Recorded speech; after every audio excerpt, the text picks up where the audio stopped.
एकच मुद्दा आहे की दरवर्षी शांतता कमिटीच्या मिटिंगा होतात, सगळं शांततेचे आव्हान करतात, सर्व शांतता कमिटी सदस्य आव्हान म्हणजे हे पण इथे त्याच्या गवाही पण देतात की पुढे काय होणार नाही, पण कधी ना कधी पुढे ना पुढे काही ना काही घटना घडतच असते. त्या निमित्ताने माझी एक सूचना किंवा एक विनंती आहे की मी प्रत्येक मिटिंगामध्ये बोलत असतो साहेब की शांतता कमिटीचे जे सदस्य आहेत ते गणपतीच्या मिरवणुकीमध्ये सुद्धा त्यांनी पुढाकार घ्यावा. ते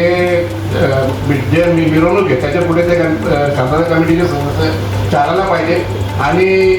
ते आमची जी मिरवणूक निघते साहेब इथे मेळातून नदीची त्याच्यामध्ये पण ते शांतता कमिटीचे सदस्य हजर राहायला पाहिजे. कारण कसं आहे साहेब की मागे मिरवणुकीमध्ये दगडफेक झाली, असं जर शांतता कमिटीच्या मीटिंगमध्ये काय हिंदू बांधव त्याच गल्लीचे काही लोक जर राहिले